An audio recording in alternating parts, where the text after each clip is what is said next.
So dear friends नमस्कार, म DR Bhattarai. आज पनि तपाईँहरू सम्पूर्णलाई चाहिँ मैले एउटा भिडियो लिएर आएको छु। बिल्कुलै नयाँ किसिमको एउटा इन्ट्रेस्टिङ किसिमको भिडियो लिएर आएको छु। पक्कै पनि थम्बनेलमा हेरेर पक्कै पनि थाहा पाइसक्नु भएको छ होला। या direct selling business. Yes dear friends, direct selling business भन्ने बित्तिकै हामीहरूको शरीरमा काँडा उठ्छ। एमएलएम भन्ने बित्तिकै, नेटवर्किङ भन्ने बित्तिकै मान्छेहरूलाई चाहिँ धेरै किसिमको एउटा अफवाह फैलिएको छ। Is this really scam? के साँच्चीकै स्क्याम हो त? साँच्चीकै इलिगल हो त? नेपालमा नेपाल सरकारले ब्यान गरेको छ त? आउनुहोस् यो भिडियोमा यो सम्पूर्ण किसिमको कुराहरू जानकारी पाउनेछौँ र यो भिडियो अन्त्यसम्म हेर्नु होला। र यो भिडियोमा एक्चुअली मान्छेहरूले डाइरेक्ट सेलिङ भन्ने बित्तिकै किन डराउँछन् त, त्यसको बारेमा पनि जान्ने प्रयास गर्नेछौँ। यो भिडियो अन्त्यसम्म हेर्नु होला र यो भिडियो जति पनि तपाईँको साथीभाइहरू हुनुहुन्छ, जति पनि तपाईँको फ्रेन्ड सर्कल हुनुहुन्छ, उहाँहरूलाई पनि सेयर गर्नुहोला र यो मेरो युट्युब च्यानललाई सब्सक्राइब गरी बेल आइकन गरी तपाईँको नोटिफिकेसन घन्टीमा पनि दबाइदिनु होला। So let's start from here. So dear friends, तपाईँको वरपर घर छिमेकी जता हुन्छ कतै न कतै एउटा शब्द त पक्कै पनि सुन्नुभएको छ होला, डाइरेक्ट सेलिङ अथवा नेपालीमा भनिन्छ वस्तुको प्रत्यक्ष व्यापार। यो अझ तपाईँले अझै पुरानो शब्द के छ भन्दाखेरि नेटवर्किङ पनि भन्छ नेपालमा। यो नेटवर्किङ भन्ने बित्तिकै तपाईँको शरीरमा कता कता एकदम डरहरू फैलिरहेको छ। किन फैलिरहेको छ त्यो सबै कुराहरू जान्नेछौँ र यो कतै न कतै सुन्नुभएकै हुनुपर्छ। सो कतै न कतै तपाईँ यो शब्दबाट तपाईँ परिचित हुनैपर्छ। तपाईँको जीवनमा, तपाईँको वरपर छरछिमेकमा कतै न कतै कसैले न कसैले यो शब्दको बारेमा पक्कै पनि डिस्कस गरेको छ होला। र एक्चुअलीमा यो शब्द हो के, आज यसैको बारेमा जान्नेछौँ। म डिआर भट्टराई आज यो भिडियोमा चाहिँ यसैको बारेमा चाहिँ कुराहरू बुझ्नेछौँ। अन्त्यसम्म हेर्नु होला। सो पहिला यो कन्सेप्टको बारेमा बुझौँ। यो डाइरेक्ट सेलिङ बिजनेस हो के? त्यो एक्चुअलीमा यो डाइरेक्ट सेलिङ बिजनेस भनेर के भनिन्छ? यो डाइरेक्ट सेलिङ भनौँ, एमएलएम भनौँ अथवा नेटवर्क मार्केटिङ भनौँ, यो सबै एउटा चाहिँ के हो त? यसको खासमा चाहिँ यो फन्डामेन्टल कुराहरू चाहिँ के हो, त्यसको बारेमा बुझ्ने प्रयास गरौँ। र यो सर्टली मैले एउटा चाहिँ कन्सेप्ट मैले आफ्नो स्क्रिप्ट तयार गरेको छु। यो स्लाइडमा पनि ध्यान दिनु होला। र यहाँनिर हेर्नुहोस्, एउटा कुनै पनि वस्तु तपाईँसम्म आउनुसम्म, तपाईँको कुनै पनि जस्तो तपाईँले घरमा युज गर्ने सामान हुनसक्छ, कुनै पनि प्रोडक्ट्स, एबिसी कुनै पनि प्रोडक्ट्स, मानिलिउँ तपाईँले युज गर्ने साबुन तपाईँसम्म आउन्जेलसम्म तपाईँले कहाँबाट लिनुहुन्छ? रिटेलरबाट, यानि चोकको दोकानबाट लिनुहुन्छ। त्यो चोकको दोकानसम्म आउनुसम्म जुन चाहिँ किसिमको चेन बनिरहेको हुन्छ, त्यो प्रोडक्ट डिस्ट्रिब्युसन च्यानलको बारेमा चाहिँ जानकारी दिनु। ओके, यो ट्रेडिसनल मार्केटको कुरा गर्दैछु जुन हामीहरूले चाहिँ लिइरहेको छौँ। ओके, र यहाँनिर हेर्नुहोस्, कुनै पनि वस्तु कहाँनिर उत्पादन हुन्छ त? म्यानुफ्याक्चरिङ युनिटमा उत्पादन हुन्छ। यहाँनिर डियर फ्रेन्ड्स तपाईँले यहाँनिर हेर्न सक्नुहुन्छ, म्यानुफ्याक्चरिङ युनिटमा कुनै पनि वस्तु उत्पादन हुन्छ। त्यसपछि हामीहरू म्यानुफ्याक्चरिङ युनिटदेखि सिधै कन्ज्युमरसम्म आउँछ त? नो डियर फ्रेन्ड्स, बिचमा च्यानल हुन्छ। त्यो च्यानल मार्फत हामीहरूकोमा आउँछ। त्यसपछि के आउँछ त भन्दाखेरि म्यानुफ्याक्चरिङ युनिटदेखि सिएफएम एजेन्टकोमा आउँछ। यो सिएफएम एजेन्टले त्यसपछि डिस्ट्रिब्युटरलाई दिन्छ। डिस्ट्रिब्युटरले फेरि त्यसपछि होलसेलरलाई दिन्छ। होलसेलरले फेरि रिटेलरलाई दिन्छ। रिटेलरबाट मात्रै हामीहरूले त्यो सामान पर्चेजिङ गर्छौँ। डियर फ्रेन्ड्स, यो पक्कै पनि यो चेन छ। यो चेन त तपाईँले चाहिँ फ्री अफ कस्टमा त कसैले पनि चलाउँदैन। यो बिचमा के भइरहेको हुन्छ त? कुनै पनि वस्तु 40 रुपियाँमा उत्पादन भइरहेको छ भने, यस डियर फ्रेन्ड्स तपाईँले सही सुन्नुभयो, कुनै पनि वस्तु तपाईँको 40 रुपियाँमा उत्पादन भइरहेको छ भने त्यो वस्तु हामीहरूसम्म आउन्जेलसम्म, हामीहरूसम्म जो कन्ज्युमर छौँ, त्यो कन्ज्युमरसम्म आउन्जेलसम्म त्यो वस्तुको मूल्य 100 रुपिस परिदिन्छ। यानि तपाईँको 60% बिचौलियाले खाइदिन्छ। र बिचौलियामा कसले खान्छ त? सिएफएम एजेन्टले खाइदिन्छ, डिस्ट्रिब्युटरले खाइदिन्छ, होलसेलरले खाइदिन्छ, रिटेलरले खाइदिन्छ। प्लस त्यसमा पनि ठुल्ठुलो ब्रान्ड इन्भेस्टर लगाएर तपाईँको टिभी सिरियल स्टारहरूलाई लगाएर चाहिँ तपाईँको ब्रान्डहरू गर्छ, ब्रान्डिङहरू गर्छ, एडभर्टाइजमेन्टहरू गर्छ।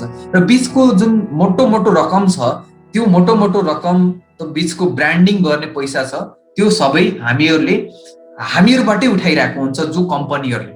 र त्यो कम्पनीको के छ भन्दा कुनै पनि वस्तुको कस्ट छ तपाईँको 100 रुपिस तपाईँले तिर्नु भएको छ भने त्यसको के हुन्छ? 40 रुपिस मात्रै म्यानुफ्याक्चरिङ कस्ट राख्छ र बाँकी रहेको 60% जति पनि पैसा छ त्यो भनेको हामीहरूकै खल्तीबाट त्यो होलसेलरलाई, रिटेलरलाई, डिस्ट्रिब्युटरलाई, एसिएफएम एजेन्ट प्लस ब्रान्ड इन्भेस्टरहरूलाई दिने गर्दछ। सो डियर फ्रेन्ड्स, अब एक्चुअलीमा डाइरेक्ट सेलिङमा हुन्छ कि त्यो पनि जान्ने प्रयास गरौँ। एक्चुअलीमा डाइरेक्ट सेलिङ भनेको एउटा कस्तो छ भन्दाखेरि डाइरेक्ट म्यानुफ्याक्चररदेखि कन्ज्युमरसम्म पुर्याउने एउटा चाहिँ च्यानल हो, एउटा माध्यम हो, जसमा चाहिँ कन्ज्युमरलाई नै इम्पावरमेन्ट गरिरहेको हुन्छ, कन्ज्युमरलाई नै इम्पावरमेन्ट गरिरहेको हुन्छ र त्यो वस्तुको जुन चाहिँ आफूले युज गरेको सेयरिङ गरेको जुन चाहिँ बेनिफिटको बारेमा अरूलाई सेयर गरियो भने त्यहाँनिरबाट पनि कन्ज्युमरलाई नै बेनिफिट दिन्छ। जो बेनिफिट्स जसले जुन इन्डाइरेक्ट सेलिङमा अथवा ट्रेडिसनल मार्केटमा कलाइदिएको थियो, जुन रिटेलरलाई दिइरहेको थियो, डिस्ट्रिब्युटरलाई दिइरहेको थियो, सिएफएम एजेन्टलाई दिइरहेको थियो र ब्रान्ड इन्भेस्टरलाई जुन मोटो रकम दिइरहेको थियो, त्यो मोटो रकम हामीहरू कन्ज्युमरलाई नै दिन्छ। यानि तपाईँको कुनै पनि वस्तु यता पनि म्यानुफ्याक्चरिङ युनिटमै उत्पादन हुने हो, कुनै पनि वस्तु म्यानुफ्याक्चरिङ युनिटमै उत्पादन हुने हो र त्यो हामीहरूसम्म आउँदाखेरि, कन्ज्युमरसम्म आउँदाखेरि 100 रुपिज नै पर्छ र बिचको 60% पैसा छ, जुन 60% पैसा छ र यो मिडल म्यान हुँदैन। यसमा मिडल म्यान नभएको कारणले गर्दाखेरि यहाँनिर एज अ बोनसको रूपमा, एज अ कमिसनको रूपमा, एज अ डिस्काउन्टको रूपमा कन्ज्युमरलाई नै रिटर्न गर्ने गर्दछ। यो सिम्पल एउटा डाइरेक्ट सेलिङको कन्सेप्ट हो र यहाँनिर अझै धेरै मिथहरू पनि छन्।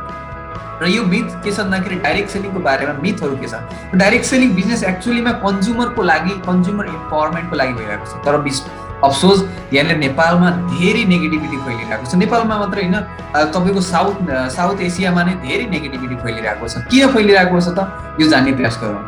यहाँनिर हेर्नुहोस्, जानेर या नजानेर यहाँनिर के छ भन्दाखेरि गलत इन्टेन्सनले आउने कम्पनीहरू हुन्छन्, जसले चाहिँ मोटो रकम, कन्ज्युमरको मोटो रकम चाहिँ यहाँनिर लुटेर लैजाने गर्दछन्। यो किन भइरहेको छ त, एक्चुअलीमा यो किन भइरहेको छ त? हेर्नुहोस्, नेगेटिभिटी कुनै पनि इन्डस्ट्रीमा छ, कुनै पनि इन्डस्ट्रीमा छ। जो तपाईँ एजुकेसन सेक्टरमा जानुहुन्छ, हेल्थ सेक्टरमा जानुहुन्छ, जुनसुकै सेक्टरमा गए पनि तपाईँको नेगेटिभिटी हरेक क्षेत्रमा छ। र यो क्षेत्रमा के छ भन्दाखेरि, यो क्षेत्रमा बढी हुनुको मुख्य कारण के छ भन्दाखेरि यहाँनिर पिपुलसँग एसोसिएट भएको पिपुल बिजनेसमा अन्तर्गत पर्दछ। सो त्यो भएकोले गर्दाखेरि अलिकति नेगेटिभिटी धेरै छ। तर यो साँच्चै कि यही हो त? होइन। डियर फ्रेन्ड्स, एकपटक यसलाई बुझ्ने प्रयास गरौँ। यहाँनिर खासमा मान्छेको भलाइको लागि बनाइएको यो डाइरेक्ट सेलिङ कम्पनीहरू हुन्छ, जुन डाइरेक्ट सेलिङको कन्सेप्ट नै के छ भन्दाखेरि कन्ज्युमरलाई, जो मिडल क्लासहरू छ, जो बिचौलियाहरूलाई चाहिँ दिने रकम जो कन्ज्युमरलाई नै रिटर्न गर्ने यहाँनिर पोलिसी हुन्छन्। र यो भनेको एकदमै राम्रो कुरा हो। यहाँनिर कुनै पनि कम्पनी जुन चाहिँ डाइरेक्ट सेलिङको कन्सेप्ट लिएर चाहिँ आउँछन्, यहाँनिर विभिन्न किसिमको कन्सेप्टहरू बेच्छन्। कसैले मनी रोटेसन गर्छन्, कसैले चाहिँ तपाईँको सर्भिस बेच्छन्। र डियर फ्रेन्ड्स, यहाँनिर मनी रोटेसन अनि त्यसको सर्भिस बेस्ड कम्पनीहरू नेपालमा टोटल्ली इलिगल छ। यहाँनिर लिगली रूपमा छ त, चलेको छ त, प्रोडक्ट बेसमा कम्पनी छ, त्यो पनि यहाँनिर विभिन्न क्याटेगोरी छुट्याइदिएको छ। त्यस पनि तपाईँको अहिलेसम्म, हालसम्म यो भिडियो रेकर्डिङ गर्दासम्म 9वटा कम्पनी मात्रै दर्तामा आएको छन्। त्यो 9वटा कम्पनी मध्ये पनि बेस्टभन्दा बेस्ट कम्पनीहरू पनि छन्। तपाईँले आफैले स्टडी गर्न सक्नुहुन्छ, कुन कम्पनी बेस्ट, कुन कम्पनी वेस्ट भनेर चाहिँ तपाईँले चाहिँ आफैले स्टडी गर्न सक्नुहुन्छ। बेस्ट कम्पनी त्यो हुनसक्छ जुन कम्पनीको प्रोडक्ट्स 100% जेन्युन छ र एफोर्डेबल छ। यहाँ डाइरेक्ट सेलिङमा एउटा अर्को पनि कमजोरी के छ भन्दाखेरि डाइरेक्ट सेलिङ कम्पनीजहरूमा एउटा चाहिँ प्रोडक्टको नाममा तपाईँको हाई रेन्जमा चाहिँ तपाईँको प्रोडक्टको तपाईँको प्राइस बढाइदिने, प्रोडक्ट क्वालिटीको नाममा चाहिँ तपाईँको प्राइस एकदमै हाई गरिदिने, र त्यो पनि एकदमै गलत छ। यो गलतको यो जुन चाहिँ तपाईँको यो मनोसायी भएको कम्पनीहरूलाई चाहिँ यो एलाउ गर्नु हुँदैन। टोटली तपाईँको 100 रुपियाँको टुथपेस्टलाई 600 रुपियाँ 700 रुपियाँमा बेच्नु एकदमै गलत हो। सो यो यहाँनिर के बुझ्नु जरुरी छ त भन्दाखेरि हामीहरूलाई कस्तो खालको कम्पनी उपयुक्त छ त्यो चुज गरेर लाग्नु उपयुक्त हुन्छ। र यहाँनिर तपाईँलाई चाहिँ केही क्याटेगोरीहरू भनिरहेको छ। यहाँनिर नेपाल सरकारले विभिन्न किसिमको क्याटेगोरीहरू छुट्याइदिएको छ, त्यो ल पनि पढ्न जरुरी छ। र यहाँनिर नेपालमा 9वटा कम्पनी, हालसम्म 9वटा कम्पनीहरू रनिङमा छ, जो नेपालमा चाहिँ एकदमै लिगली रूपमा चाहिँ काम गरिरहेको छ। र यहाँनिर तपाईँको मिथ के छ भन्दाखेरि डाइरेक्ट सेलिङको बारेमा मिथ के छ भन्दाखेरि हाई रिस्क। यहाँनिर डाइरेक्ट सेलिङ कम्पनीहरूमा हाई रिस्क हुँदैन, रिस्क नै हुँदैन। किन रिस्क हुँदैन त भन्दाखेरि तपाईँलाई एउटा चाहिँ मैले बताउँछु। डाइरेक्ट सेलिङ कम्पनीमा यहाँनिर कन्ज्युमरलाई के दिइरहेको छ भन्दाखेरि, के इम्पावरमेन्ट गरिरहेको हुन्छ भन्दाखेरि तपाईँले जति पैसा दिनुभयो त्यसको भ्यालुभन्दा अलिकति बढी चाहिँ उसलाई चाहिँ प्रोडक्ट्सहरू दिइरहेको छ। जब तपाईँले 100 रुपियाँ दिनुहुन्छ, 100 रुपियाँ दिएको तपाईँले 120 रुपियाँको सामान पाउनुहुन्छ भने त्यहाँनिर रिस्क भयो त? पक्कै पनि छैन। त्यसमध्ये पनि अझ डाइरेक्ट सेलिङ कम्पनीहरूमा कतिपय कम्पनीहरूले ग्यारेन्टी प्रोडक्टहरू बेचिरहेको हुन्छ, जो प्रोडक्ट क्वालिटीमा। सो यो डियर फ्रेन्ड्स, तपाईँले यो कुरा बुझ्न जरुरी छ। सो तपाईँले चाहिँ जब तपाईँले 100 रुपियाँको सामान दिनुहुन्छ, 100 रुपियाँ पैसा दिनुहुन्छ, त्यस बराबरको सामान लिनुहुन्छ भने त्यहाँनिर रिस्क पनि हुँदैन। र यहाँनिर कस्तो पनि छ भन्दाखेरि कुनै कुनै कम्पनीजहरूमा के हुन्छ भन्दाखेरि 1 लाख रुपियाँ दिएर 1.5 लाख रुपियाँ दिएर जोइनिङ गरिरहेको छ, त्यो कम्पनीहरू टोटल्ली इलिगल छ। यो तपाईँको प्याकेज बेसमा चल्ने कम्पनीहरू नेपालमा टोटल्ली इलिगल छ, यो पनि ध्यान दिनु होला। र अर्को कुरा के छ भन्दाखेरि नेपालमा इलिगल छ भन्ने कुरा छ। नेपालमा 2076 को तपाईँ वस्तुको प्रत्यक्ष व्यापार ऐन लागू भइसकेपछि नेपालमा टोटल्ली वस्तुको प्रत्यक्ष व्यापार ऐन 2076 लागू भइसकेपछि 9वटा कम्पनी, हालसम्म यो भिडियो रेकर्डिङ गर्दासम्म 9वटा कम्पनी लिगली रूपमा चाहिँ अगाडि बढिरहेको छ। यो पनि तपाईँलाई क्लियर भइसक्यो। र हाई इन्भेस्टमेन्ट, यस डियर फ्रेन्ड्स, यो डाइरेक्ट सेलिङ कम्पनीमा हाई इन्भेस्टमेन्ट हुँदैन। या त भनौँ तपाईँले कुनै कम्पनीहरूले अथवा बेस्ट कम्पनीहरूले यो पनि अपर्च्युनिटी दिइरहेको छ, तपाईँले प्रोडक्ट्स किनेर आफ्नो बिजनेस स्टार्ट गर्न सक्नुहुन्छ। आफूले घरमा युज हुने प्रोडक्ट्स तपाईँले लिएर तपाईँले बिजनेस स्टार्ट गर्न सक्नुहुन्छ। सो अनि अर्को पनि के छ भन्दाखेरि मानिसहरूको भनाइमा अथवा मानिसहरूको सोचाइमा के छ भन्दाखेरि they thinks door to door selling. तपाईँले चाहिँ उनीहरूले सोचिरहेको हुन्छ, मान्छेहरूले सोचिरहेको हुन्छन् कि डोर टु डोर सेल गर्नुपर्छ। डियर फ्रेन्ड्स, यो होइन। यो डोर टु डोर सेल गर्ने पहिलाको जमानामा थियो होला, तपाईँ डोर टु डोर सेल गर्न पर्दैन यो इन्डस्ट्रीमा। किन भन्दाखेरि आजको टेक्नोलोजीको जमाना छ, तपाईँको अनलाइनबाटै 90% डाइरेक्ट सेलिङ कम्पनीजहरूको 90% काम अनलाइनबाटै हुन्छ। यो ध्यान दिएर सुन्नु होला, 90% काम अनलाइनबाटै हुन्छ, 10% काम मात्रै अफलाइन हुन्छ। र यो यदि तपाईँको त्यो अफलाइन काम भइरहेको छ भने यति कुरा बुझ्नुहोस्, त्यो डाइरेक्ट सेलिङ कम्पनी जुन तपाईँको लङ टर्ममा जानेवाला छैन, अनलाइनमा जो काम गर्छ सिस्टमेटिक तरिकाले बिल्ड गरिरहेको छ त्यो मात्रै फलो गर्नु होला, त्यो कम्पनीमा मात्रै जानु होला। सो अनि अर्को पनि मिथ के छ भन्दाखेरि यहाँनिर मान्छेहरूले के सोच्छन् के को कारणले गर्दा जोइन गर्दैन भन्दाखेरि यहाँनिर टप लिडरहरूले मात्रै कमाउँछन्, पैसा कमाउँछन्, अथवा सुरुमा जोइन गरेको मान्छेले मात्र पैसा कमाउँछ। यो होइन, टोटल्ली रङ हो। जसले पर्फर्मेन्स गर्छ त्यसैले मात्रै पैसा कमाउँछ। यहाँनिर प्यासिभ इन्कम डाइरेक्ट सेलिङ कम्पनीमा मिनिमम पनि 3 वर्ष तपाईँले दिनुभयो भने मात्रै तपाईँले यहाँनिरबाट एउटा लेभलको अर्निङ गर्न सक्नुहुन्छ। र एउटा लेभलको अर्निङ भन्ने बित्तिकै डाइरेक्ट सेलिङ कम्पनीजहरूमा 5 लाख 10 लाख रुपियाँ कमाएको, यसलाई चाहिँ ठिकै कमाएको मानिन्छ। र त्योभन्दा माथिपट्टि कमाएकोलाई मात्रै तपाईँको यहाँनिर चाहिँ जस एउटा राम्रो कमाइ गरिरहेको छ भनेर चाहिँ बुझिन्छ। सो डियर फ्रेन्ड्स, यहाँनिर यो सब कुराहरूको यो मिथ रहेको छ। यो मिथ नै हो। र यहाँनिर रियालिटी अर्कै छ। त्यो रियालिटी बेसमा कम्पनीमा चाहिँ काम गर्नु होला। यानि कतिपय साथीहरू, कतिपय कम्पनीजहरू यो पनि छ, तपाईँले चाहिँ यति हजार लगा, यति लाख रुपियाँ लगा, 3 महिनामा डबल गरिदिन्छु, 4 महिनामा डबल गरिदिन्छु, त्यो सक्सेसको ग्यारेन्टी छ भनेर चाहिँ कसैले गरिरहेको छ भने यो 100% नझुकिनु होला। तपाईँ एकदमै 100% यो के छ भन्दाखेरि पैसा डबल गर्ने होला, त्रिबल गर्ने होला नेपालमा कम्पनीहरू त्यस्तो छैन। र यो प्र्याक्टिकली पोसिबल पनि छैन। याद गर्नु होला, यदि तपाईँलाई चाहिँ कसैले त्यस्तो खालको भनेको छ भने पक्कै पनि त्यसमा चाहिँ शङ्कास्पद कुरा छ। तपाईँ त्यस्तो भ्रममा नपर्नु होला। आजसम्म कुनै पनि कम्पनीहरू त्यस्तो छैन 3 महिनामा पैसा डबल छ, 4 महिनामा पैसा डबल। र यस डियर फ्रेन्ड्स, कतिपय साथीहरू हामीहरू आफै नै त्यो तपाईँको एउटा के हुन्छ भन्दाखेरि लोभमा परेर हामीहरू आफै नै फसिरहेको हुन्छौँ। र डियर फ्रेन्ड्स, यो फस्ने कुरा होइन, के अरे एकदमै मजाको एउटा 100% प्रोफेसनल बिजनेस हो। यहाँनिरबाट तपाईँले आफ्नो पर्सनालिटी बिल्ड गर्न सक्नुहुन्छ, पिपल स्किल्स बिल्ड गर्न सक्नुहुन्छ, प्लस तपाईँले धेरै कुराहरू सिक्न सक्नुहुन्छ, त्यो कम्युनिकेसन स्किल्स बिल्ड गर्न सक्नुहुन्छ र मान्छेहरूसँग गएर ढुक्कली आफ्नो प्रेजेन्ट गर्न सक्नुहुन्छ। कन्फिडेन्ट बिल्ड हुन्छ यो बिजनेसमा।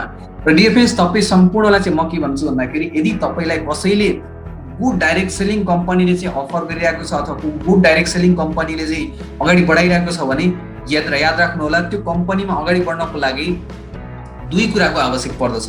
एउटा हो कम्पनी प्रोभाइडेड सिस्टम, अर्को हो टिम लिडर्स प्रोभाइडेड सिस्टम। एउटा एजुकेसन सिस्टम राम्रो छ, जहाँ चाहिँ एकदमै राम्रो तरिकाले एजुकेट गरिरहेको छ, मान्छेहरूलाई इम्पावरमेन्ट गरिरहेको छ भने त्यो कम्पनीमा जानु एकदमै बेस्ट। र त्यसमा पनि एउटा क्याटेगोरी हुन्छ, त्यो पनि ख्याल गर्नु होला। जुन कम्पनीमा गएर तपाईँले चाहिँ त्यो कम्पनीको टप लिडर छ, जुन कम्पनीमा चाहिँ एकदमै ग्रोइङ फेजमा गइरहेको छ, त्यो कम्पनीमा गएर चाहिँ जोइन गर्नु एकदमै राम्रो छ।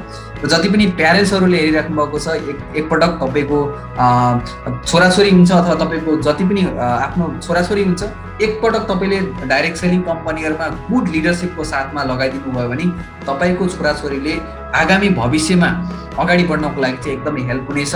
यो बिजनेसमा 3 महिना 4 महिना 6 महिनासम्म जो पनि एकदमै एज अ लर्नरको रूपमा आउनुहुन्छ उहाँले धेरै प्रगति गर्न सक्नुहुन्छ। यस डियर फ्रेन्ड्स, यहाँनिर अर्को पनि एउटा ल अफ एभरेज पनि लागु हुन्छ। यहाँनिर सबै मान्छे जोइन हुँदैन, सबै मान्छे टिचर हुँदैन, सबै मान्छे डक्टर हुँदैनन्, सबै मान्छे सक्सेसफुल वकिल हुँदैन। यहाँनिर डियर फ्रेन्ड्स, जहाँ पनि ल अफ एभरेज नै लागु हुन्छ। 10% मान्छेहरू डाइरेक्टली जोइन गर्छ र ऊ मान्छेहरू चाहिँ हाइली पोसिबल हुन्छ कि उनीहरू सक्सेस हुन्छ। 10% तपाईँले चाहिँ यदि प्रेजेन्ट गर्नुहुन्छ 10 जना 100 जना मान्छेलाई प्रेजेन्ट गर्नुहुन्छ तपाईँको डाइरेक्ट सेलिङ बिजनेस भने 10% मान्छेहरूले डाइरेक्टली जोइन गर्छन् र त्यो मान्छेहरू जहिले लिडर भन्छ। र 80% मान्छेहरू के हुन्छ भन्दाखेरि उनीहरूलाई चाहिँ फलोअप गर्न जरुरी छ। उनीहरूलाई चाहिँ गर्छ कि गर्दैनस् अथवा तिनीहरूलाई चाहिँ फलोअपको आवश्यकता पर्छ। तिनीहरू जहिले पनि के हुन्छ, फलोअर्स भन्छ। यहाँनिर जहिले पनि फलोअर्स भन्छ। र 10% यस्तो मान्छेहरू हुन्छन् जो कहिले पनि जोइन गर्दैनन् र जहिले पनि के हुन्छ, उनीहरूको भनाइ के हुन्छ भन्दाखेरि उनीहरू चियर एडभाइजर हुन्छन्।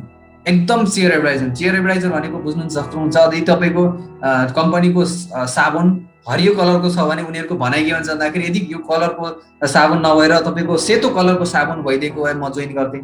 अथवा तपाईँको 100 रुपियाँको साबुन छ भने मैले चाहिँ 60 रुपियाँको अथवा 30 रुपियाँको साबुन भइदिएको भए जोइन गर्थेँ। अथवा काठमाडौँमा अफिस छ भने बुटोलमा अफिस भइदिएको भए म जोइन गर्थेँ। यस्तो खालको चियर एडभाइजर हुन्छन्।